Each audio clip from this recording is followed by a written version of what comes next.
कि नर्तन फेर ना मिलेगो, ओ नर्तन फेर ना मिलेगो रे, वांदे गठरिया प्राणी पापी।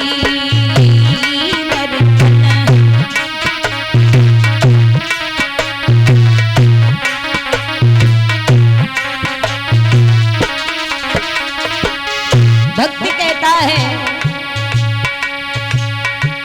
विद्वान ने लिखा है, अरे मूर्ख इंसान, ये नर्तन बार बार मिलना कोई हमारे आपके बस की बात नहीं है, इसलिए सारा जीवन निकला जा रहा है। नर्तन फेरी ना मिले गोरे, वांदे गठरिया प्राणी पापकी हो नर्तन।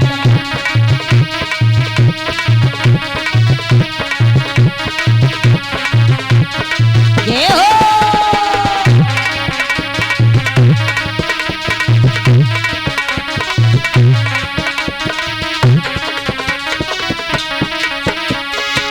और भैया बड़े भाग्यमान सुतन पायो, भटक भटक 84।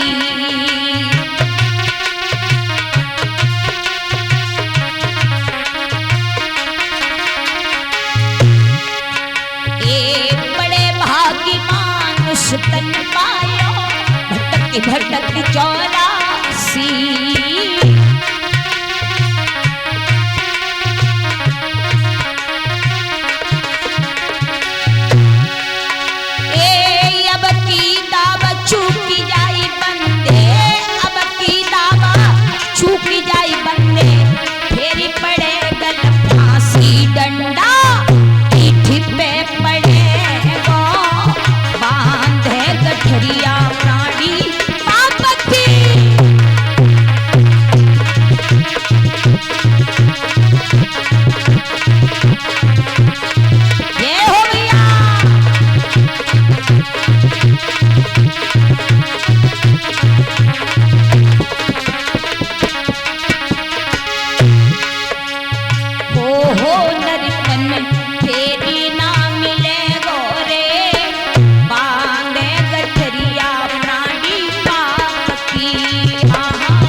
भैया सारा जीवन लोगों की चुगली करने में, लड़ाई झगड़ा करने में, चोरी डकैती करने में निकल जाता है। पाप की गठरी बांध के सर पे रखे हैं, इतनी भारी हो चुकी है जो वो खुलने वाली है। पाप का घड़ा जब भरता है तो फूटता है। और लिखा है आगे, ए दिन यूबे से दिन डूबे तक बेहद करे कमाई है दिन।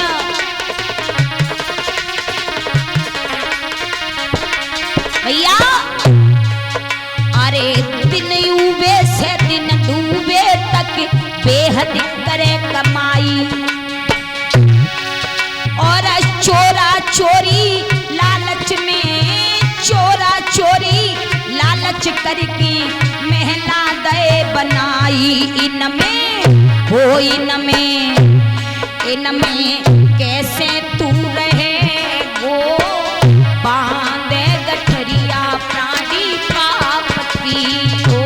इनमें कैसे तू रहे वो, बांधे गठरिया भैया पापकी।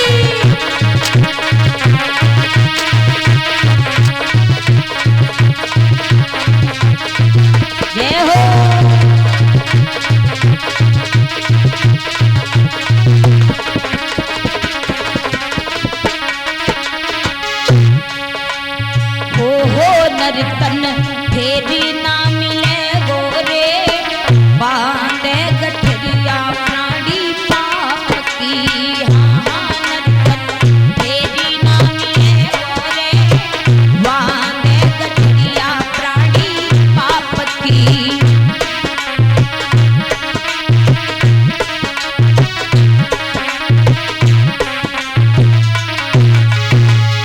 और भैया ए माया के मधु में आकर के राज मचावे गंगा,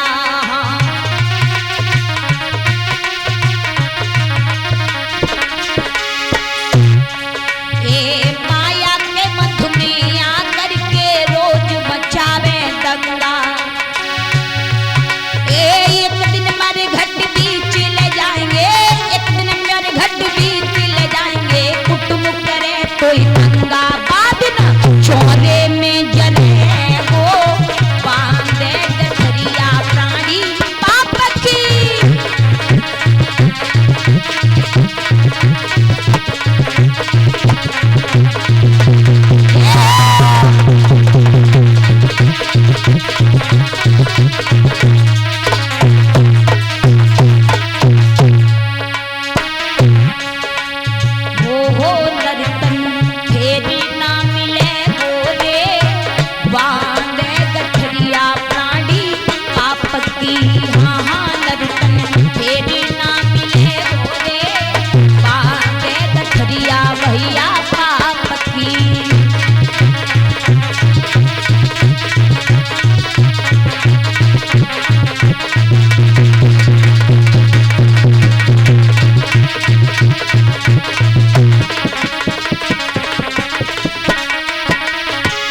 और भैया आगे अंतिम पंक्ति में कवि ने कल्पना की है क्या, ए तेरी तक तेरी तिरिया रोवे मोरी तक तेरो भाई। हाँ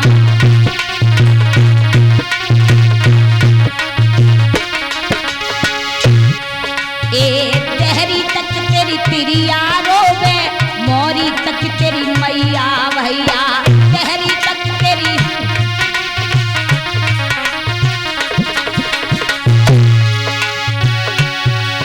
और तेरे दिन तक याद करेगी, तेरे दिन तक याद करेगी। कहे कभी सुन सैया नाता यही तक रहे वो बांधे गठरिया। भैया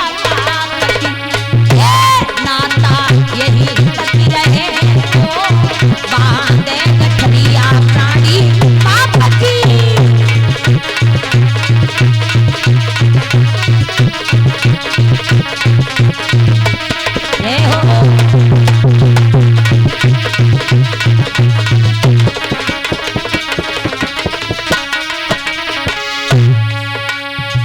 हो नर्तन, हो नर्तन फेरी ना मिले गोरे बांधे गठरिया प्राणी पाप की। हाँ हाँ नर्तन फेरी ना मिले गोरे बांधे गठरिया भैया पाप की। हो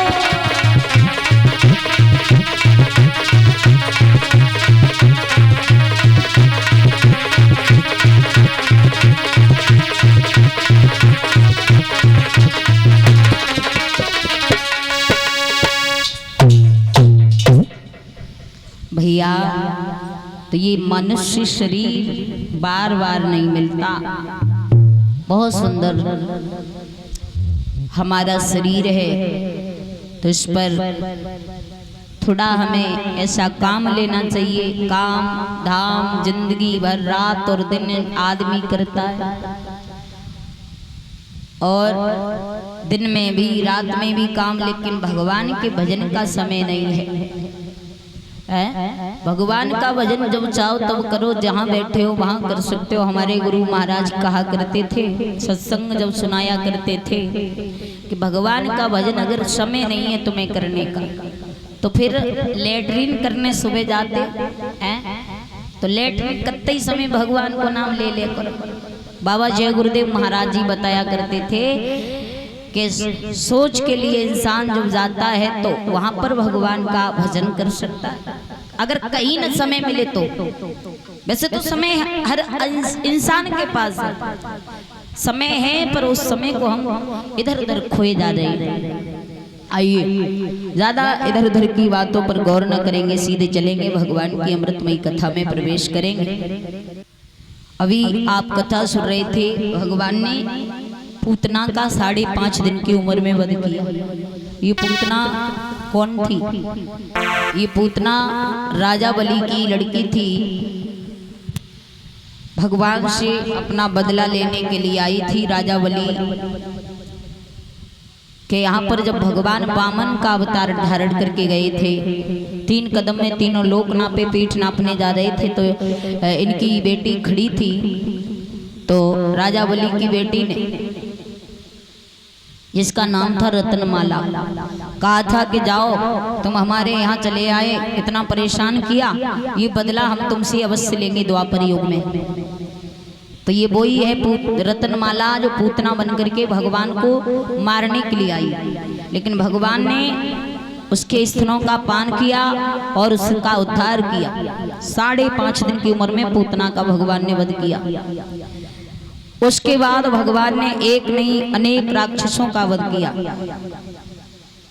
अकासुर बहुत बड़ा राक्षस था, बहुत।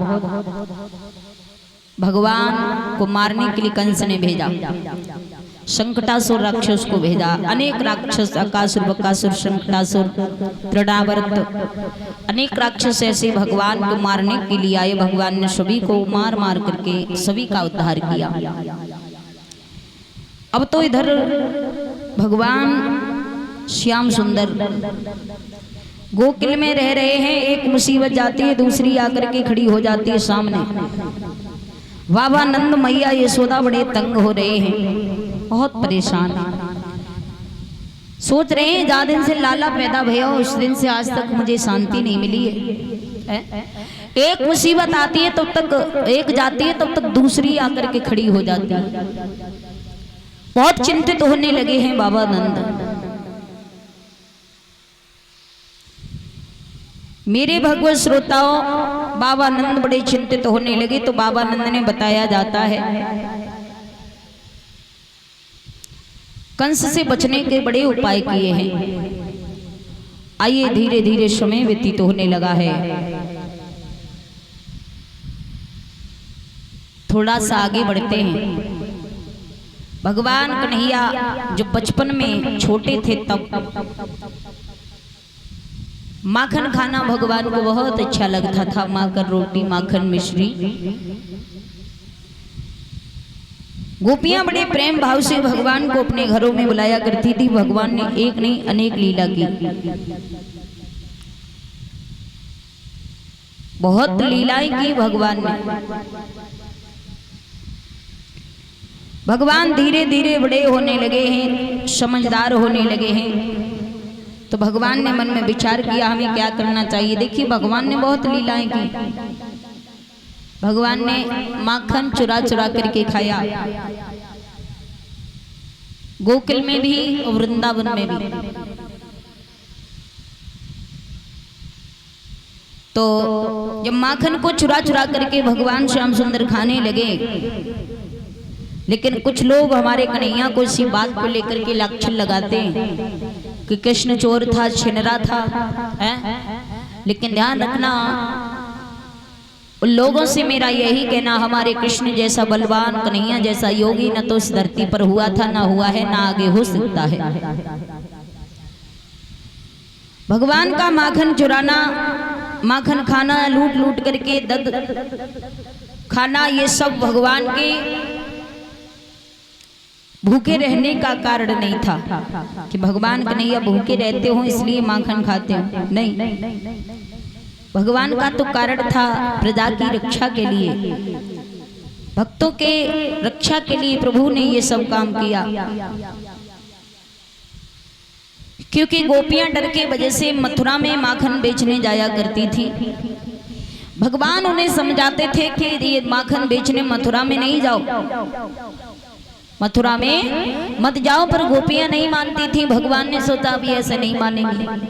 कंस के डर की वजह से गोपियां नहीं मानती। भगवान कहते हैं इस माखन को बेचने जाते हो, अरे खुद खाओ, अपने घर में बच्चों को खिलाओ, जिससे शरीर हष्ट पुष्ट बनेगा।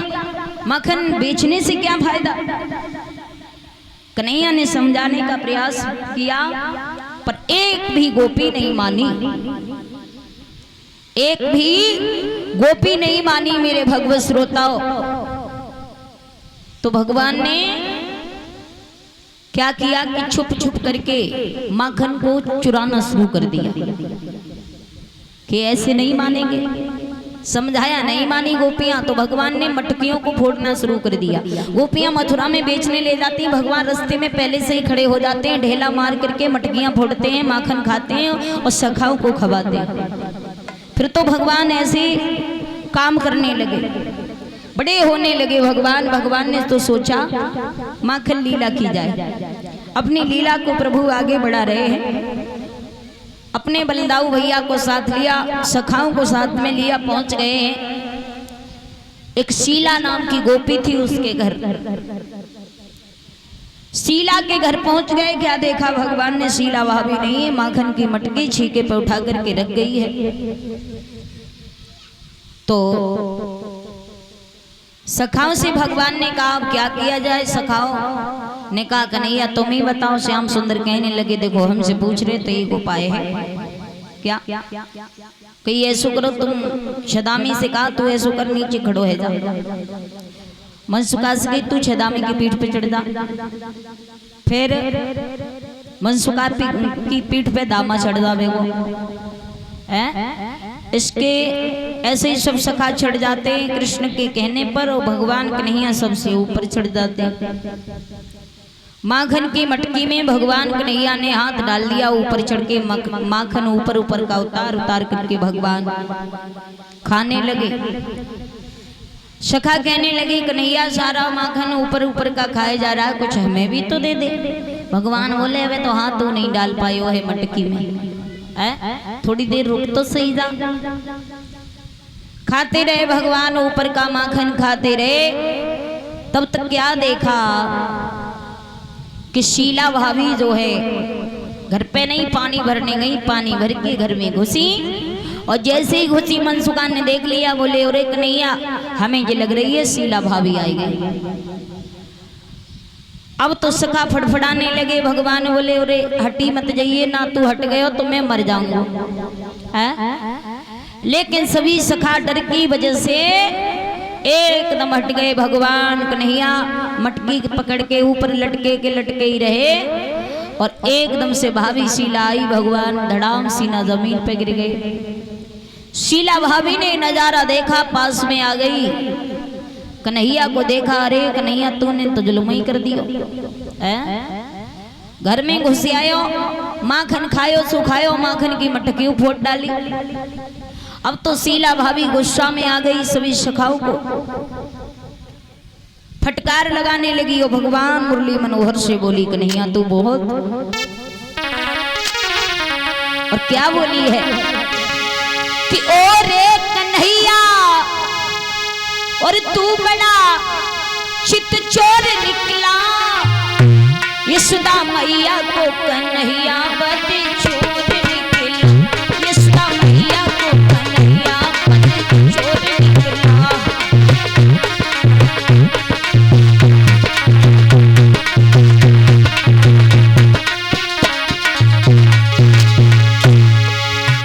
श्याम मैं नहीं जानती थी कि इस तरीका से माखन खाने घर में आओगे। माखन की मटकी भी भगवान ने फोड़ के डाल दी। शीला बोली कन्हैया तूने तो जौहर ही कर दियो। ओ रे कन्हैया तू चित चोर निकला, यशोदा मैया को कन्हैया बाज निकला, यशोदा मैया को कन्हैया बाज निकला।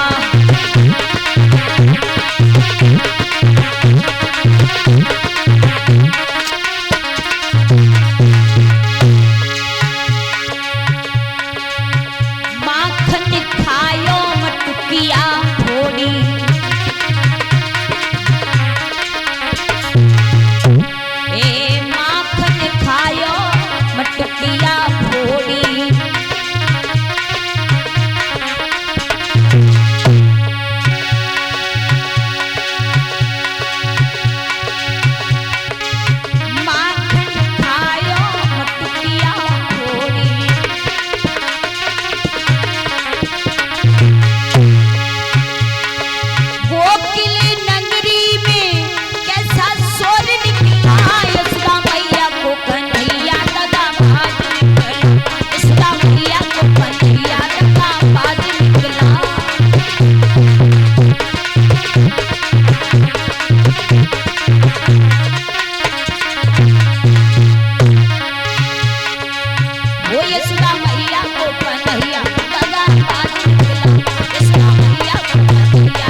को देखा मटकी फूटी पड़ी है, माखन की आंगन में कीची ही कीचे है। कन्हैया को पकड़ लिया, बोली दारी के हाथ तो छोड़ूंगी नहीं है, तूने तो आज हो रही कर डालो। अरे मेरे भैया, शीला ने कृष्ण को पकड़ लिया और बोली आज तेरी मैया यशोदा के पास में लेकर के चलूं। पकड़े गए। जब एक दिन घर में माँ